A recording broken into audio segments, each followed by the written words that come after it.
Hi everybody, welcome to another Fish Keeping Jamaica rally here. Today we'll be looking at how we use MS Paint so as to create your own thumbnail for your YouTube video. Join me as I explain. This is like a tutorial, so you have to follow, probably write down some points, and then you can practice it when you do get the time. Join me as I go through. Okay, go. So I'll be doing a thumbnail in Microsoft Paint today. Paint is already open, MS Paint, and I'm looking for a file with a really a picture of one of my ponds outside with some of my fish swimming in it. The title for this thumbnail, it should surround frogs in my pond. So these are some mollies, yellow mollies in which I have. I'm going on Google now. I'm going to be looking for transparent background picture with a transparent background, right, with frogs, right?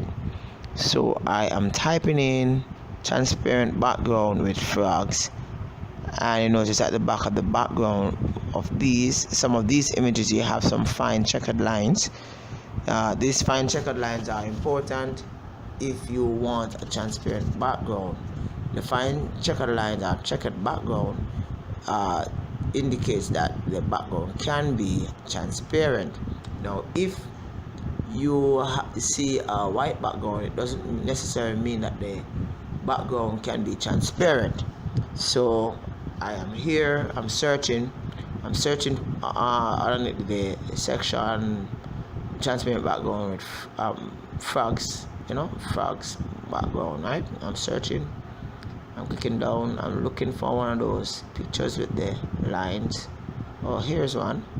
So I click on it, I look at it carefully. This is the checkered background which I'm talking about. Alright, so I am gonna be saving it.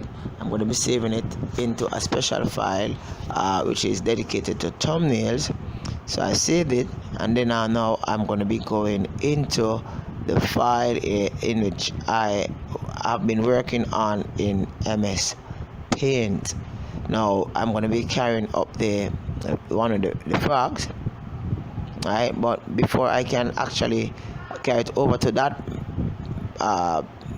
photo or picture, whatever you call it, I'm going to have to do some work on it. So I carry it over, open another page in Microsoft Word, and I select it, and then I copy it over into the file in which I'm working on. Alright, so it's copied, and here you'll see I'll be clicking the paste, and here you see the file with the white background, right? So I am going to get this white background out by clicking that little box and going down straight down to transparent background. There you have it. The background for this photo have been transparent, so I can actually place it anywhere on the page, and it looks as if it's just a part of the picture. Alright, so it's there.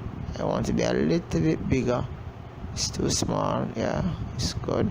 So I have several frogs in my pond, so I am copying and I'm pasting these frogs all over the pond on this photograph. I'm trying to get the frog to turn around, but because I'm impatient, it's just not working for me. So I leave that alone. I just leave it and let it be. Right. So I just copy some more frogs and I drop them all over the place. Okay, cool. So I'll be doing that. Probably about 4 or 5 of them. I'll be placing it along on the picture to give the impression that, hey, there's a lot of frogs in my pond, my pond with my fish, and they're looking on as if they are saying to my fish, hey, I'm gonna eat you. So after doing all of that, I'll be moving on to another step. I'm trying again to get the frogs to turn around, it should have a little green dot in which I just pull it and it automatically turns facing the opposite direction. I don't know what's happening right now, but anyway, I'm continuing with that, and I'm placing several frogs all over the photograph so as to give the impression that, hey, a lot of frogs are in the background. And some of them, yeah, because it's a wide area, this one is like upside down, but I leave it be. This is just an example as to what I'm talking about.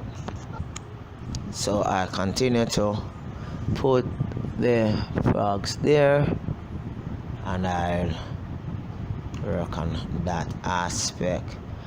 Alright, so I'm trying to actually turn it around. Yep, and I have a couple of frogs in there. Alright,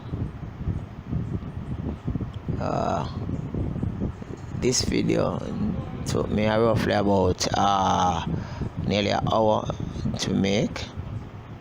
Just the process of making this simple thumbnail, about 55 minutes, and to edit it, it's another half an hour. That's one of the reasons why I don't really fancy thumbnail, because it's very time consuming. Alright, so I am now continuing my work. I am going to be doing something else. So I'll be putting a picture of myself on the picture that is there with the frogs in the pond, right? Okay, so I need to get the background of this picture to be transparent, but it's impossible because the background is actually attached to the picture itself, because it's not what I call it now, a picture that have several different layers. It's just one layer. So what I'm going to have to do now, I'm going to have to cut out the entire frame of myself, right, and fix up that, and then get the background to be separated from the picture itself. So I'm using the tool in MS Word to actually cut around the picture of myself. I'm going around and trying as best as possible not to spoil this handsome face of mine.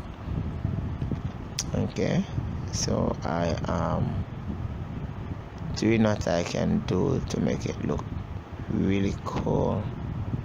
Alright, there it is. I'm finished. Now the picture, my frame is there, right? It's separated. You notice it's separated from the background, so I cut it, right? So after cutting it, I'll now go back to the file in which I was working at. I don't have to save this because I don't want this anymore.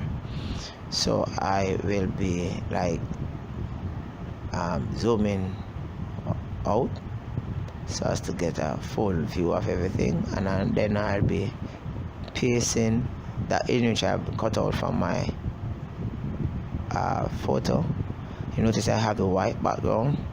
I'm going to be enlarging it a little bit so you can actually see me, right? So, right, and then I'll be clicking on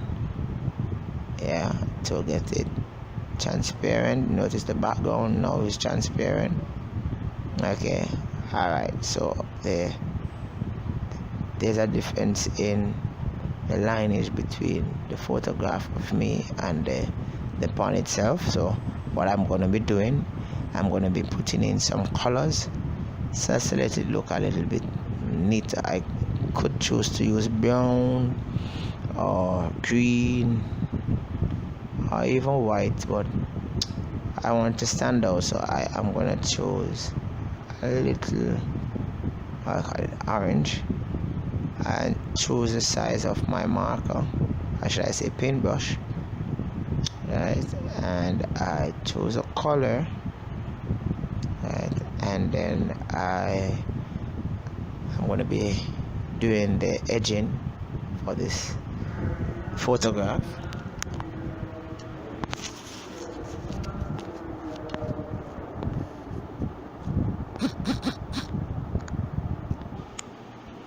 So the edgings are being done. Alright, the edgings are being done, the orange edging, just to highlight me being in the photograph, right? So it's like I'm in the water. It's like I'm in the water and I'm seeing the frogs and I'm saying, hey, you frogs, what are you doing in here? Right, you just highlight it a lot, right? Okay, so I am continuing to fill in that white space between the image and the background pic, and this white space was created as a result of me cutting out the image from another pic and actually pasting it here. It's done for neatness. I could have used a thicker paintbrush so as to get it be done at one brush, but I just choose to use this one. Now that it is like that, I move on to the next step. So you can see the frogs. Here there's a fish, and that's me, and I'm saying, frogs are in my pond, please help. So I am going to be saving the file. I'm not done with it as yet. I minimize. Then I want something to actually point out the fact that these are frogs. So I'm thinking about a circle, like circling each of the frogs. I'm not sure, so I'm gonna be saving a circle to see how it would look. So here I have on Google again, I type in circle, hand drawn circle, hand drawn circle. Alright, so it's saved. It have the checkered box at the background that indicates that it can become transparent. And then now what I'll be doing, I'll be inserting this image onto the photograph or the backing of the image being fixed for what I call it now, for a thumbnail. So I open the image in another new page in MS Paint.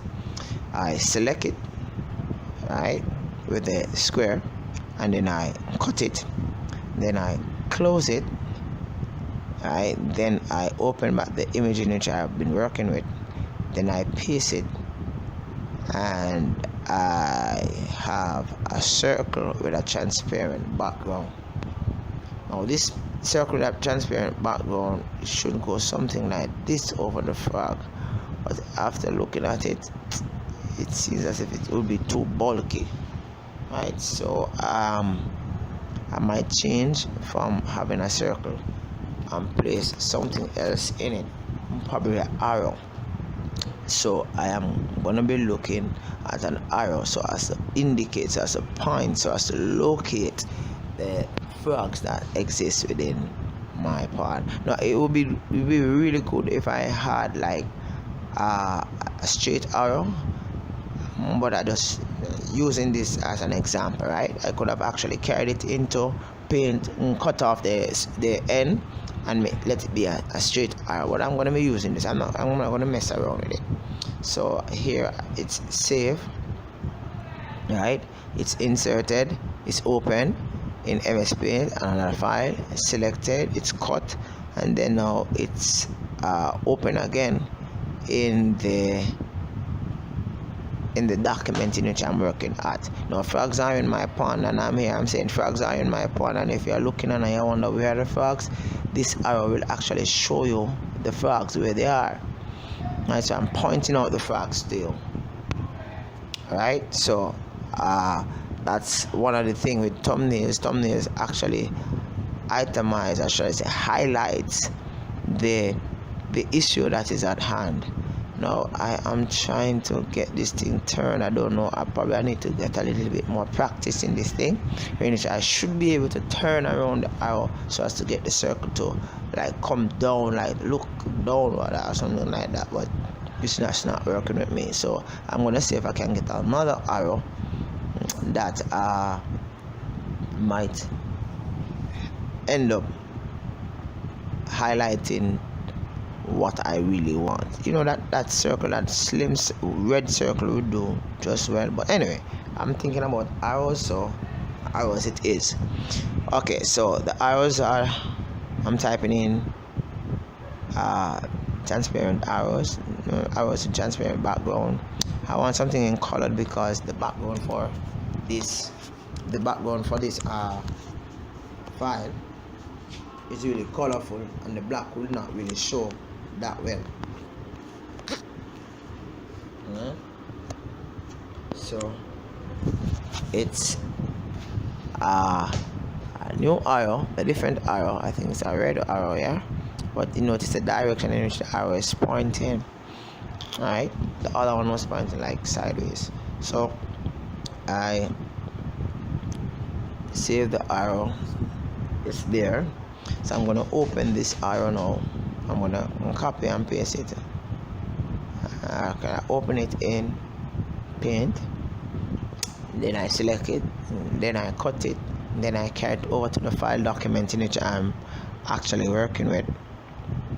Right, after selecting it, it's cut, right, and then it's carried back to the file document.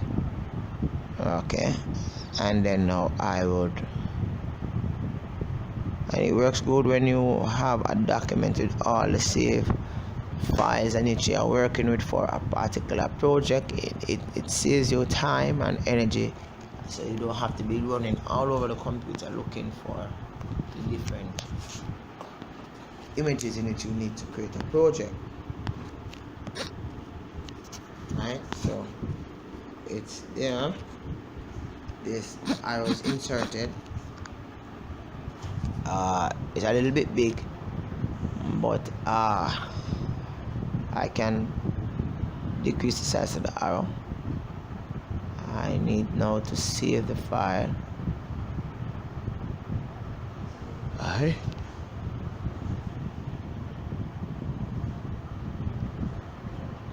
Okay, so the file is saved as frogs in my pan. Okay, so the arrow, the paint file that had the arrow in it, that was closed because I removed the arrow and placed it into the file which have frogs in my pan. Okay, so everything is already done. It's finished. Now I'm on YouTube and I'm trying to insert the file. I type in the name of the, or should I say the title of the video, right? And I am gonna be uploading this thumbnail, right? I'm gonna be uploading this thumbnail in a bit. Frogs in my pond. Adding salt to pond makes water hard and limits the rate of frogs breeding and going in your pond. Okay, by the way, this is a one of 3-part series in which I'll be talking about different aspects of this video. Alright, so it's hope that you will actually join me in part 2, in which I will share with you interesting information with regards to making thumbnails.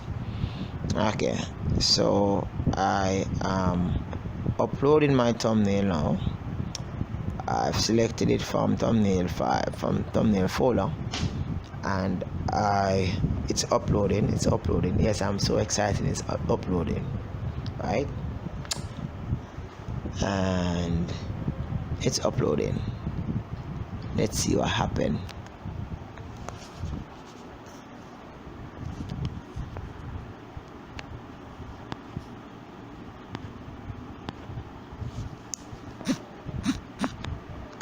Oops, cannot be uploaded. File doesn't exist or the file is too big.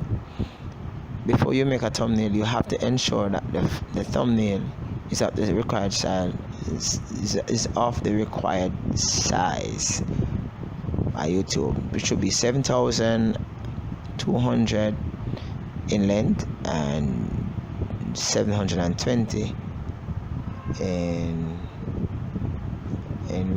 7,200 in length and 7,020 in width, or something similar to that. Okay, so I am gonna have to go back within my thumbnail folder, and I'm gonna have to make that thumbnail a little smaller because this one is a little too big. So I am gonna be calling up the file. Alright, and I am going to be selecting the file, and I'm going to be reducing the size of the file so as to ensure that it can be uploaded as a thumbnail for my video. Alright, so I am there, I'm working, and I'm trying to get it to be the correct size. Alright, so I am decreasing the size from 100 to about 25%, and I am also gonna be putting a title itself on the thumbnail. So here you have the thumbnail a little bit smaller. Well, this is too small. I'm gonna draw it out a little bit more so as to get it to be the correct size as required by YouTube. So there it is. Right, so there's my thumbnail. So I now need to get a title, as I said before, for this thumbnail. Alright, to do an eloquent, nice, neat, attractive thumbnail, it might take me hours. Alright, and here I go. I'm getting this a little bit bigger. Now without the transparent background, you would have a white background for the tag, for the title. And I'm going to be showing you how that would look in a bit. Now you can actually change the font for your title on the photo. You can change it. There it is, the background white. Right, I don't want that. I want it to be transparent, so it's back normal. So therefore the words look as if it's just written on the leaf. Right, so I will be changing the font type. I'm just choosing one randomly. Alright, so there it is. That's it. Right, make it a little bit bigger. And color change, I have frogs. Help. Alright, cool. So let's move on to the next stage. Image. I know. We'll select everything and then crop it and save it as a thumbnail. Select. Alright, just selecting the entire thing. It's a little bit smaller, right? And then I'll be cropping it, and then I'll be saving it, and that should be okay for my video. Alright, so I'm trying to upload the video. I'm trying to upload the thumbnail right now. So it's being uploaded. Okay, so it's being uploaded. Here it is. Let's see if I'm gonna get that error message again. Wow, it's up. It has been accepted. Then I press save changes, and then I'm okay. I'm good. Thank you for making the Fish Keep in Jamaica. I hope you subscribe for updates. I have 2 more episodes in this series. It should be interested. I appreciate your time. Now I am going to be clicking on the file. Right, and that's it. But adding salt to my pan. That's what the topic it is. Adding salt to my pan. That's what the topic is. This video has nothing to do with frogs. This is what you call a clickbait. Join me next time as we evaluate what is clickbait and how clickbait can actually affect your viewership your subscriber and your watch time. This is really